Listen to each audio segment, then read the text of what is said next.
gorgeous soul friends. Thank you so much for tuning in. My name is Hannah. Welcome to my channel, and it's such an honor to be a part of your wondrous earth experience today. So this video is going to be about creating relationships in your life. We're going to be talking about manifesting specific people, creating relationships, whether it be romantic, familial, friendship, or otherwise. This video is meant to be a one-stop shop for all things relationship related. So we're going to talk about a lot of stuff. I have a lot of notes here, so we're going to go through them one by one, and I'm hopefully going to handhold you through this experience of creating harmonious and desired relationships in your life. So the first thing that I want to get across before talking about anything else is that everyone shows up according to your subconscious expectations of them. This means that if you have preconceived assumptions about a person, a group of people, or relationships in general, then you're going to attract experiences that confirm those biases about a person, a group of people, or relationships in general. So the biggest piece of advice I can give you is to stop going online, stop going to your friends, stop complaining that all men are trash, all women are trash, because that just isn't true. And there are lots of amazing people all over the world. You're just selecting the trash because of your assumptions. Stop letting your experiences in previous relationships affect your current or future relationships. Okay? Work through your traumas and fears. Don't let them be a crutch or a hindrance, and take initiative towards the betterment of yourself. Because a better me brings a better you. And the thing is, this isn't meant to be some kind of victim blaming narrative either. All right, you are not responsible for the shitty behavior of your past partners or past friends or just past people that you've dealt with. But you are responsible for how you move forward after dealing with those shitty people. You do not have to drag their baggage with you. And I think a lot of people do this, and then they wonder why they struggle in creating relationships, or they wonder why they struggle in creating different scenarios, because people often trap themselves in cycles of repetition of their past. And this is often the case for people who experience repeated cycles of infidelity or abuse. So your past does not have to be your future. All right, you can decide that different is coming. You can decide that you are selecting different. If you really feel like trauma is an issue in creating relationships or sustaining relationships, then you really should take a step back from persisting in manifesting a relationship and focus on the transmutation of that first, and then you can return to manifesting a new relationship in your life. Before you can even attempt to create a harmonious and fulfilling romantic relationship in your life, you have to develop your self-concept. You have to. Like, it is a key, it is a necessity, is to decide who you are and find full security in that. You want to create normality around the belief that you are worthy of attention, affection, love, commitment, regardless of what people have told you or shown you in your 3D experience. And a lot of this really boils down to our experience with our caretakers. Like, many of our predisposed assumptions about relationships are built upon this foundation. So a personal example I can give, many of you already know that I grew up with a very toxic, very abusive, narcissistic mother who took on a more masculine role in my life. Like, she was the main breadwinner in my house. She was very controlling. She really lacked empathy. She didn't really have that motherly affection that I saw in mothers of friends of mine. She was super judgmental and just very cold and cutting and wasn't really motherly. Like, she provided physically, but she lacked a lot of that emotional comfort that, you know, that motherly impulse is kind of associated with. So I grew up having this preconception that the masculine impulse was associated with abuse and with controlling behavior. And I did it automatically because these were just programmed into me. For the longest time, I thought this was normal. It wasn't even until a few years ago that I realized that this behavior was abuse. And if you want to know more, I have a video going in depth about the things that I've experienced with my narcissistic mother. I'll link it down in the description box below. But I noticed that I attracted partners who mirrored this quality of character to me. Abusive, controlling, cutting, cold, lacked empathy.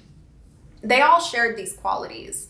And I had a habit of attracting these partners who kind of brought a lot of the same trauma that my mom brought me repetitively over and over and over again. When you're in a state of being broken down like that, you truly do believe that you aren't worthy. Even if on a conscious level you think you're like, oh, I deserve better than this. Like the logical mind is like, yeah, I deserve better than this. There is a deep belief inside of you that doesn't think you can do better and doesn't think you're worthy of better, because maybe you think this is normal for you. Maybe you don't know what better looks like. In order to create better, you need to live as if you're someone who receives respect. You need to live as if you're someone who receives honesty. You need to live as if you're someone who receives effort, affection, commitment. And that means leaving behind the people who don't show up that way. It means not entertaining bullshit. Point blank period. If you are someone who receives effort, affection, and commitment, then that means you are someone who doesn't put up with people who don't give it to you. You don't chase, you don't stalk, you don't beg, you don't wallow in your sadness about how they won't commit to you. You don't want to give me what I deserve? You're lost. Cut all unhealthy attachments, okay? You don't need any one person. And I've had tons of clients tell me things like, well, I've tried dating other people and they just aren't him. And to that I say, good. Because if he is someone who doesn't text back, who can't give you the basic human decency to be direct and honest about his feelings, who refuses to commit, then what a fucking blessing it is to be attracting people who aren't him. And this is where I think the problem really is in manifesting specific people. A lot of people are attempting to manifest a person from a place of unhealthy attachment, feeling like they need this one person to be fulfilled. And that desperation acts as a repellent to your specific person, but also to any other potential partners who could even be better. So basically, you need to take people off of a pedestal and put yourself on there. And this comes with developing your self-concept, affirming things like I am worthy of love, or I am deserving of a mutually fulfilling relationship with a partner who honors and respects me. It is easy for me to create harmonious relationships with others in my life. Develop a healthy relationship with yourself first and foremost. And you can do this by making time for activities that you enjoy, setting goals for yourself and committing to those goals. Pour love into yourself. Talk to yourself in a way that's understanding, patient, and loving. Exercise your body. Make time for your hobbies. Spend time with loved ones who make you feel safe and heard, and distance yourself from people who don't. Okay? Back to that major point that we made earlier. Stop entertaining bullshit. Okay? And this even goes for bullshit that comes from friends, or bullshit that comes from people in your family. Okay, this doesn't necessarily have to pertain to romantic relationships alone. The backhanded compliments, the shady remarks, stop entertaining it. Learn to love your alone time. Okay, stop fearing being alone. I think there's a lot of people who foster these half-assed, fake, or one-sided connections because they're afraid to be alone. So learn to love your alone time. But also, don't teeter on the other extreme where it becomes a method of shutting other people out. That's also another end of the extreme that can really be a detriment to your relationships. Push yourself to be more vulnerable and authentic.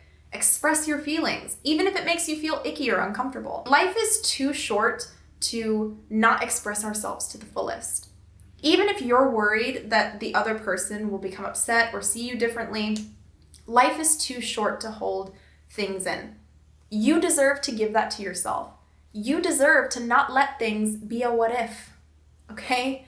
So tell that girl that you like her. Tell that guy that you like him. Or affirm that they're telling you that they like you. Do the hard things with the knowledge that things always work out in your favor. Even if you're scared shitless, there are pathways that you haven't even conceptualized yet. There are outcomes that you can't even think of until you try. So don't run away from your feelings. Don't shy away from the hard thing. Okay? Face it with integrity and with bravery and watch how life unfolds. Okay? Life is too short to let things be a what if. You need to take people and their opinions of you off of the fucking pedestal. Stop giving so much of a fuck about what people think of you. Okay? Take nothing personal. I know it's easier said than done, but you really do have to integrate this if you want to be successful in your relationships. Take nothing personal. All right? Especially when it comes to rejection. I know that rejection stings, okay? I know, I've been there.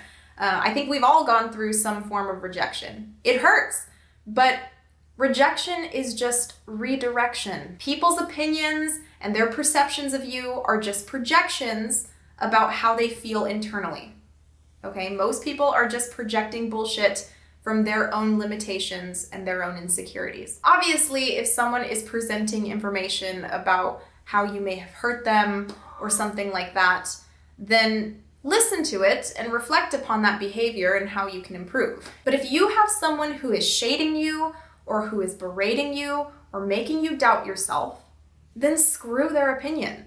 It doesn't matter. I think the more a person becomes solid in their self-concept, the easier this becomes. So if you find yourself frequently doubting or becoming triggered by other people's actions or opinions, then you really need to take a break from manifesting specific things and go back and rework your self-concept. And then you can return to manifesting specific things when you find that this is something that you've overcome. You could be affirming all you want, that your desired person loves you, that you're in a relationship with them, that everything is perfect, that they're telling you that they love you and whatnot. But if you're constantly becoming triggered by the things that you're seeing on social media, you're emotionally unstable, you're constantly feeling up and down about them, you're wondering about when they're going to text you back, you're wondering how they feel about you, you're questioning, you're doubting, then your subconscious is being told two different stories by your body and by your affirmations. So it conflicts and it creates a lot of resistance in terms of manifesting a specific person or manifesting a relationship in general. So this is why the self-concept is key with creating a relationship. This is literally the foundation for creating a sustainable, harmonious relationship, regardless of whether or not it's with your specific person or with somebody that you don't know. So if you want to manifest a healthy and successful relationship, take other people off the pedestal, okay? You are on the pedestal now. You have to be obsessed with yourself. Honestly, you have to be your number one biggest fan. I mean, of course, you can still be kind to other people. You don't have to treat others like they're lesser than you. There's a balance. You can love yourself and still be kind to other people. But you really do have to put yourself on that pedestal.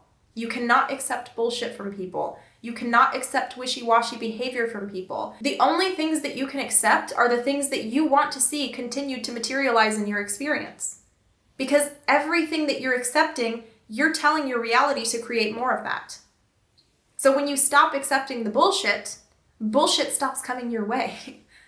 Okay? When you stop accepting the lack of effort, effort starts coming your way. All right?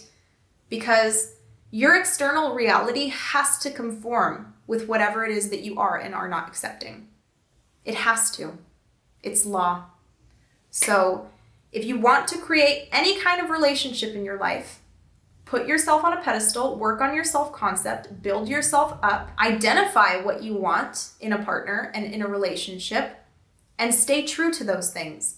If someone isn't showing up in the way that you want to see a relationship expressed or a partner expressed, then don't accept it. Point blank, period. You can create a list of all of the qualities that you want in a partner. You can journal out your perfect idealized relationship, but you need to have a clear picture of what a fulfilling relationship looks like. And this goes for friendships as well. You need to have a clear picture of what that looks like to you so that when you're not receiving it, you know when to draw the line. Once you have all of that established, then you can go forth and start manifesting using affirmations or visualization. You could affirm things like, I am with my specific person. We are so happy now. My specific person is texting me now. They are texting me all the time. They are obsessed with me. They are in love with me. They're giving me everything that I want. I am their princess. I am their prince. I am their king. I am their queen. I'm just pulling affirmations out of my ass now. You can also do this with friendships as well. You know, I have the best friends in the world. We're all so tight-knit. We're all close. But the key is to develop a healthy relationship with yourself first.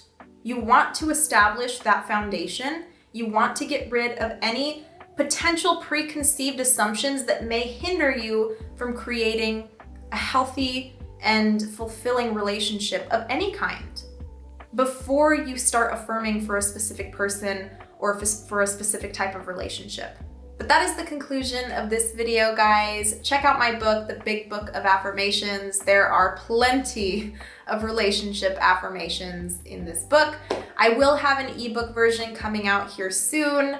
I know that there's some people who have been having issues getting it shipped to specific countries, which I'm unsure of why Amazon's doing that, because it's saying it's available in all countries on my end. So I'm still figuring that out, but in the meantime, I will have an ebook available for those who are having an issue getting it shipped to their country. If you want coaching or a personal subliminal, check out my website down below at madamdevoe.com and join my channel memberships, guys, for perks and exclusive access to videos. But other than that, I will see you later. Thank you so much for tuning in. I am so endlessly appreciative for every single one of you. Take care. Bye-bye.